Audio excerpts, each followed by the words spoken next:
Welcome dear ऑकर्ड्स। आज से शुरू हो रही है एक नई सीरीज जिसका नाम है 1899। कहानी के अनुसार 4 महीने पहले प्रोमेथ्यूस नाम का एक बड़ा और लग्जरियस पैसेंजर शिप 7 दिन के सफर पर निकला था, लेकिन अब तक इस शिप और इसके 2000 पैसेंजर्स का कोई पता नहीं चला है। इस तरह शिप का गायब हो जाना पूरे यूरोप को हिला देता है, क्योंकि इस शिप के फर्स्ट क्लास पैसेंजर्स बहुत ही धनवान और फेमस लोग थे। हर तरफ इसके बारे में रूमर्स फैल रहे होते हैं, लेकिन इस शिप को ढूंढने की सारी कोशिशें बेकार जाती हैं। तो चलिए अब आगे देखते हैं होता है क्या। सीरीज की शुरुआत में मोरा नाम की एक औरत मेंटल असाइलम में अपने पिता से दूर भाग रही होती है। वो अपने पिता को कोसती है कि आपको मेरे भाई के साथ इतना बुरा नहीं करना चाहिए था। वो उस खोए हुए शिप का जिक्र भी करती है और कहती है आपने कई लोगों की जान ली है। दरअसल वो प्रोमेथ्यूस शिप की बात कर रही होती है। अगले सीन में मोरा जागती है और सोचती है कि वो कोई बुरा सपना देख रही थी, लेकिन उसकी कलाई पर मेंटल असाइलम में लगे निशान देखकर लगता नहीं कि यह सपना था। मोरा को कुछ बातें याद आती हैं, लेकिन वो सब धुंधली यादें होती है। उसे ऐसा लगता है जैसे पिछले कुछ महीनों की उसकी मेमोरी किसी ने मिटा दी है। फिलहाल वो किसी और शिप में इंग्लैंड से अमेरिका जा रही है। ये भी 7 दिन का सफर है और इस शिप में भी 1000 से ज्यादा पैसेंजर्स होते हैं। शिप के फर्स्ट क्लास में हाई क्लास पैसेंजर्स बैठे हुए हैं और निचले कंपार्टमेंट में वर्किंग क्लास के पैसेंजर्स हैं। उनमें से कई रिफ्यूजीज, क्रिमिनल्स और बंजारे भी हैं। फर्स्ट क्लास पैसेंजर्स को तो दुनिया का बेहतरीन खाना दिया जाता है, जबकि निचले कंपार्टमेंट को बहुत कम खाना दिया जाता है। लेकिन यहाँ के हर पैसेंजर के पास कोई ना कोई रहस्य जरूर है। मोरा फर्स्ट क्लास की पैसेंजर है और उसे उसके भाई ने खत भेजा था कि तुम न्यूयॉर्क आ जाओ, क्योंकि मैंने पता लगा लिया है कि पापा ने क्या क्या किया था। इसीलिए मोरा इस शिप में जा रही होती है। हालांकि उसके शारीरिक और मानसिक स्थिति बिल्कुल ठीक नहीं है। वो आईने में खुद को देखकर अपना नाम याद कर लेती है, ताकि अगर कोई पूछे तो वो अपना नाम बता सके। डाइनिंग रूम में लूशियन और लॉरा बैठे होते हैं, जिनकी हाल ही में शादी हुई है। अरेंज्ड मैरिज होने के कारण वो एक दूसरे को ठीक से जान भी नहीं पाते और ना ही प्यार करते हैं। लूशियन एक जापानीज सेक्स वर्कर की ओर अट्रैक्ट होने लग जाता है, जो कीमो को पहनकर अपनी माँ के साथ बैठी होती है, पर वो कैंटोनीज भाषा बोल रही होती है। दरअसल ये दोनों जापानीज के भेष में एक अच्छे भविष्य की तलाश में अमेरिका जा रही है। तभी इव नाम की एक औरत मोरा के पास बैठती है। इव उस जापानीज सेक्स वर्कर की ओनर है और उसे अमेरिका ले जाकर किसी दलाल को बेच देना चाहती है। वो मोरा से बहुत ही पर्सनल सवाल करने लगती है, जिससे मोरा बहुत इरिटेट हो जाती है। तभी लोअर कंपार्टमेंट से एक आदमी वहां कर कहता है नीचे मेरी बहन मर रही है और उसको एक डॉक्टर की जरूरत है। लोअर कंपार्टमेंट के पैसेंजर्स का फर्स्ट क्लास में आना बिल्कुल मना है, इसलिए गार्ड्स उसको खींचकर बाहर लेके जाते हैं। पर मोरा उसे फॉलो करती है और तब पता चलता है कि मोरा एक डॉक्टर है। वो नीचे जाकर उस आदमी की प्रेग्नेंट बहन की मदद करती है। पहले तो वहाँ के लोग मोरा को शक की निगाहों से देखते हैं, लेकिन उस औरत की छोटी बहन को मोरा पर पूरा विश्वास होता है। मोरा की मदद से जल्दी उस औरत का दर्द कम हो जाता है और मोरा बाहर आ जाती है। तभी शिप के कैप्टन से उसकी मुलाकात होती है। 2 साल पहले एक आग दुर्घटना में उसकी पत्नी और 2 बेटियां मर गई थी, लेकिन आज तक वो उनकी मौत को एक्सेप्ट नहीं कर पाया है। उनकी बातों के बीच कैप्टन के असिस्टेंट्स आकर बताते हैं कि पास की एक जगह से उनको सिग्नल मिल रहा है और उस जगह के कोऑर्डिनेट्स भी दिखाई दे रहे हैं। अब कैप्टन को लगता है कि शायद उस मिसिंग शिप से सिग्नल आ रहे हैं और उसका पता लगाने के लिए वो शिप को घुमाकर वापस ले जाने का फैसला करता है। मोरा कैप्टन से पूछती है कि क्या 4 महीने बाद भी शिप का कोई पैसेंजर जिंदा होगा, तो कैप्टन बताता है कि इसके चांसेस बहुत कम हैं, लेकिन ये भी हो सकता है कि वे मिल बांटकर और कम खाना बांटकर अभी तक जिंदा हो। फिर मोरा के जाने के बाद कैप्टन एक एनवलप निकालता है जो आयल नाम के किसी व्यक्ति ने भेजा था। दरअसल मोरा के भाई ने बिल्कुल ऐसे ही एनवलप में उसे खत भेजा था। अब कुछ देर बाद कैप्टन फर्स्ट क्लास पैसेंजर को इन्फॉर्म करता है कि वो मिसिंग शिप की तलाश में इस शिप को घुमाने वाला है। फर्स्ट क्लास वाले इस बात से खुश नहीं होते, लेकिन कैप्टन की जिद के आगे वो कुछ नहीं कर पाते। कुछ घंटों बाद वे उस कोऑर्डिनेट्स पर पहुंच जाते हैं और पता चलता है कि ये वही मिसिंग शिप है।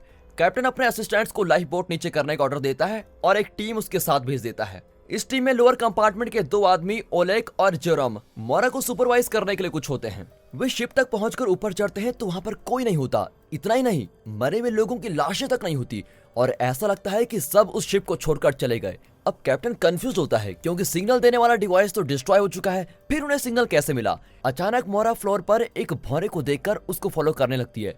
वो एक बंद कबर्ड के पास के कमरे में पहुंचती है। मोरा धीरे से दरवाजा खोलती है तो एक छोटे लड़के को बाहर आते देखकर बिल्कुल शॉक हो जाती है। वो कुछ नहीं बोलता और ना ही कोई इमोशंस दिखाता है, लेकिन उसके हाथ में एक पिरामिड होता है। अब सभी हैरान होते हैं कि ये लड़का अकेला जिंदा बचा कैसे। वे उसे अपनी बोट में वापस लेके आते हैं। अब डॉक्टर होने के नाते मोरा उस लड़के को अपने कमरे में रखने का फैसला करती है। अगले सुबह शिप के सारे कंपासेस बंद हो जाते हैं। पैसेंजर को डर है कि कहीं उनका शिप भी मिसिंग शिप की तरह यहाँ फंस न जाए। अब कैप्टन भी नहीं जानता कि आखिर प्रॉब्लम क्या है। यहाँ मोरा उस लड़के का ख्याल रखती है और उसके लिए खाना लेने जाती है। जब वो लौटती है तो उसके कमरे के बाहर एक आदमी खड़ा होता है। वो कहता है कि आपके कमरे से किसी की रोने की आवाज आ रही थी, इसलिए मैं यहाँ पर देखने चला आया। मेरा नाम डैनियल है और मैं पास वाले कमरे में हूँ।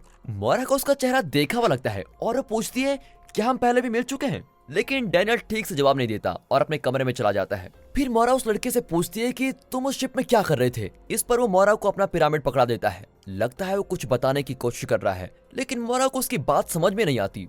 दूसरी ओर कैप्टन को लगता है कि मिसिंग शिप के साथ जो भी हुआ उसकी जिम्मेदारी शिप कंपनी की है। दरअसल इस सफर पर निकलने से पहले उस शिप कंपनी से एक लेटर मिला था जिस पर सिर्फ 2 शब्द लिखे थे, सिंक शिप। लेटर देखकर कैप्टन ने समझा था कि शिप कंपनी उसे मिसिंग शिप को हमेशा के लिए डुबाने को कह रही है ताकि उनकी गलतियों का पर्दाफाश न हो। उसके स्टाफ की राय है कि कैप्टन कुछ ज्यादा ही सोच रहा है। अब पैसेंजर्स को ही नहीं बल्कि कैप्टन की क्रू को भी यही लगता है कि कैप्टन शिप को आगे बढ़ाने में असमर्थ है। अब इस स्थिति में वो बहुत ही स्ट्रेस हो जाता है और उसकी दिमागी हालत बहुत ही खराब हो जाती है। उसे अपनी बेटियों के गाने की आवाज सुनाई देती है। वो उस कमरे में जाता है जहाँ उसकी पत्नी और बेटियां मरी थी। तब बताया जाता है कि उसकी पत्नी और बेटियां आग दुर्घटना में नहीं मरी थी, बल्कि उसकी पत्नी ने खुद को और अपनी बेटे को जानबूझकर जला दिया था। कैप्टन उससे बात करने की कोशिश करता है, लेकिन उसकी पत्नी अपनी बेटी को लेकर वहां से चली जाती है। उसकी बड़ी बेटी कहती है कि पापा आप भी हमारे पास आ जाइए। ये कहकर वो खुद को जला देती है। इसके बाद कैप्टन रियलिटी में वापस आ जाता है और जब वो आंखें खोलता है तो खुद को अपने बेड के नीचे एक कंपार्टमेंट में पाकर बिल्कुल चौंक जाता है। वो इस शिप का कोना कोना जानता है, लेकिन उसे ये नहीं पता कि उसके बेड के नीचे ये ऐसा कंपार्टमेंट भी है। तब कैप्टन डिसाइड करता है कि चाहे कुछ भी हो जाए वो मिसिंग शिप को समुद्र तट तक जरूर लेके जाएगा, लेकिन फिलहाल उसके पास इतना ईंधन नहीं है कि वे उसे अमेरिका लेके जाएं, इसलिए उन्हें वापस इंग्लैंड जाना होगा। दूसरी ओर मोरा देखती है कि उस लड़के की गर्दन पर एक टैटू है। मोरा को जो एनवलप मिला था उस पर बिल्कुल ऐसा ही सिंबल बना हुआ था। मोरा उसे बताती है कि मेरा भाई 4 महीने पहले लापता हो गया था, लेकिन हाल ही में मुझे उसका एक खत मिला। क्या तुम बता सकते हो कि इस टैटू का क्या मतलब है? लड़का उसकी बातें बहुत ध्यान से सुनता है और फिर बिना कुछ कहे रोने लग जाता है। जब मोरा वहां से चली जाती है तो डैनियल फिर उसके कमरे के बाहर अकेला खड़ा हो जाता है। फिर वो एक भौरे को नीचे छोड़ता है। बिल्कुल ऐसा ही भौरा उस मिसिंग शिप में भी था, लेकिन वो कमरे के अंदर नहीं जाता बल्कि कॉरिडोर में चलने लगता है। फिर लोअर कंपार्टमेंट की एक छोटी लड़की उसको देखकर फॉलो करती है और डैनियल से टकरा जाती है। डैनियल उससे माफी मांगता है और फिर अचानक यहाँ पर सीन कट हो जाता है। अगले सीन में कैप्टन पैसेंजर को बताता है कि हम वापस इंग्लैंड जा रहे हैं। सभी कैप्टन से नाखुश होते हैं और उसके खिलाफ आवाज उठाने लगते हैं, लेकिन कैप्टन जिद पकड़ लेता है। मोरा कैप्टन से पूछती है कि आप आखिर करना क्या चाहते हैं। अब कैप्टन उसे उस सिंक शिप मैसेज के बारे में बताता है जो उसकी शिप कंपनी ने उसको भेजा था। वो कहता है कि तुम्हें और मुझे एक ही तरह के एनवलप्स मिले हैं, इसलिए मुझे लगता है कि हम दोनों को किसी मकसद से इस शिप में भेजा गया है। कुछ देर बाद उस छोटी लड़की की लाश मिलती है। एक डॉक्टर उसको एग्जामिन करके बताता है कि ये बहुत ही बीमार थी इसलिए मर गई। उसका जवाब सुनकर मोरा को बहुत गुस्सा आ जाता है और वो पूछती है क्या आप सच में डॉक्टर हैं कि क्या है, लेकिन वो आदमी मोरा को इग्नोर करके चला जाता है। तभी कैप्टन बाहर झांक कर देखता है तो शिप फॉग से घिरा होता है। अब तक तो वे सूर्य को देखकर अपनी दिशा का पता लगा रहे थे, लेकिन फॉग के कारण अब उनका आगे जा पाना मुश्किल है।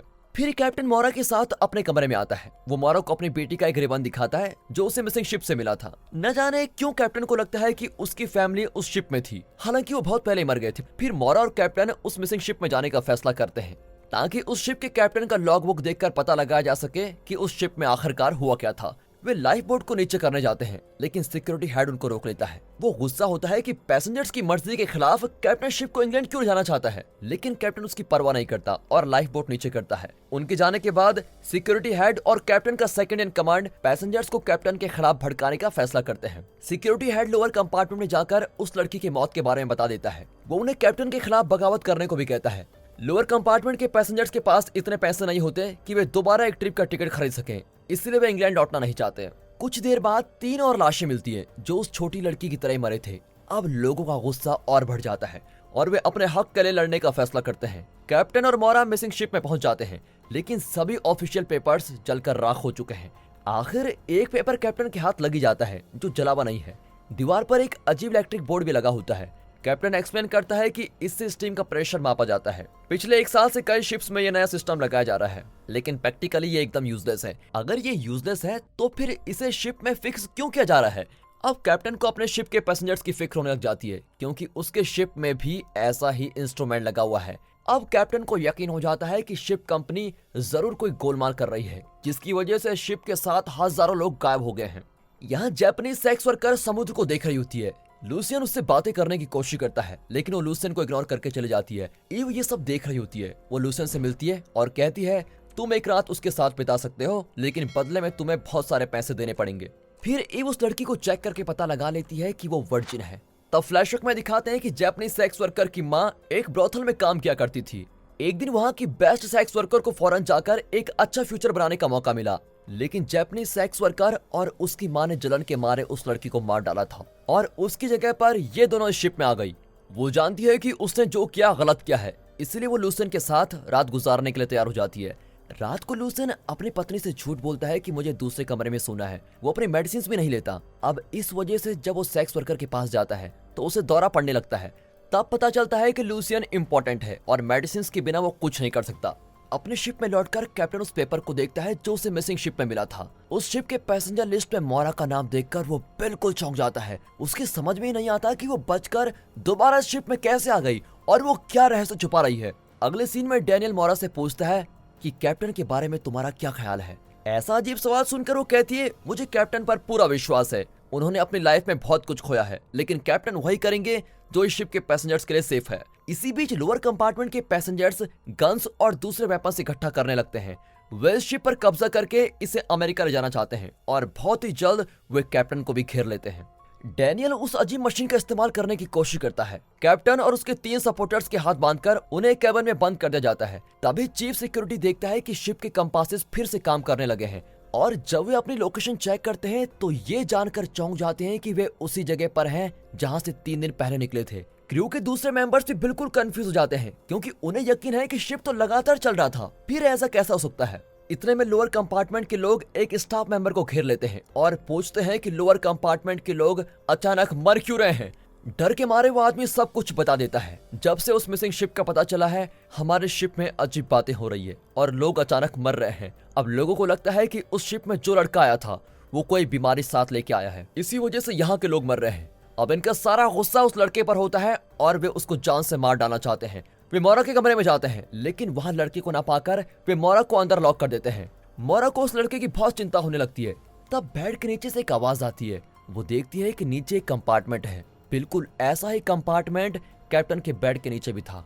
वो लड़का कंपार्टमेंट से बाहर आता है और तब जाकर मोरा को चैन आ जाता है। अब लोअर कंपार्टमेंट के पैसेंजर्स फर्स्ट क्लास के पैसेंजर्स को एक एक करके उनके कमरों में बंद करने लगते हैं। मोरा लॉक खोलने की कोशिश करती है। उसे मेहनत करते हुए देखकर लड़का अपना भौरा नीचे छोड़ देता है। भौरा बाहर जाकर किसी तरह लॉक को खोल देता है। अब मोरा हैरान होती है कि ये क्या जादू है। दोनों लाइफ बोट की ओर भागते हैं और कैप्टन और उसके सपोर्टर्स के साथ वहीं मिल जाते हैं। कैप्टन और उसके साथी अपने कमरे के वेंट से बाहर निकले थे। फिलहाल वे लाइफ बोट पर बच निकलने का प्लान बनाते हैं। मोरा उनके साथ जाना चाहती है, लेकिन कैप्टन ने जब से उसका नाम मिसिंग शिप के पैसेंजर लिस्ट में देखा है, उसे मोरा पर शक होने लगा है कि यह कुछ न कुछ तो गड़बड़ कर रही है। इतने में लोअर कंपार्टमेंट के लोग वहां पर आकर उस लड़के को मारने के लिए लेके जाते हैं। वे उसकी बलि चढ़ाने को तैयार होते हैं और तब तेज बारिश होने लग जाती है, लेकिन उस लड़के के चेहरे पर डर बिल्कुल भी नहीं होता। लगता है उसने अपनी किस्मत स्वीकार कर ली है। अब इससे पहले कि वे उसकी गर्दन को काट दें, कैप्टन और उसके साथी वहां पर आ जाते हैं। अब वे आपस में लड़ने लगते हैं और कई लोग घायल भी हो जाते हैं। इससे पहले कि मोरा उस लड़के को छुड़ा सके, एक औरत उस लड़के को शिप से बाहर फेंक देती है। कुछ देर बाद कैप्टन और उसके साथी अपने घाव पर दवा लगा रहे होते हैं। मोरा अभी भी शॉक में है क्योंकि इन थोड़े दिनों में वो उस लड़के से बहुत ही अटैच हो गई है। उसको पता नहीं चलता ऐसा क्यों हो रहा है। फिर कैप्टन अपना शक दूर करने के लिए मोरा को बुलाता है और उसे मिसिंग शिप का पैसेंजर लिस्ट दिखाता है। उस पर अपना नाम देखकर मोरा भी शॉक हो जाती है क्योंकि उसे बिल्कुल भी याद नहीं है कि वो मिसिंग शिप में थी कि नहीं। तभी अचानक वहाँ पर एक कबर्ड सी आवाज आती है। फिर सभी शॉक होकर देखते हैं कि उसमें से वही लड़का बाहर निकल रहा है। उसके हाथ में वही पिरामिड होता है जो मिसिंग शिप में उसके पास था। वो मोरा के पास जाकर उसके गले लग जाता है। और दोस्तों, इसी के साथ इस सीरीज का पहला पार्ट यहाँ पर खत्म होता है। दोस्तों, इस सीरीज को आगे जरूर देखिए क्योंकि ये बिल्कुल खतरनाक होने वाली है, बिल्कुल डार्क की तरह। इसलिए इसका सेकंड पार्ट आपको कल देखने को मिलेगा। तो वीडियो को लाइक कर दें, चैनल को सब्सक्राइब करना बिल्कुल मत भूलेगा। बाकी मिलता है अगली वीडियो में, तब तक गुड बाय, अपना ख्याल रखिएगा and finally thanks for watching.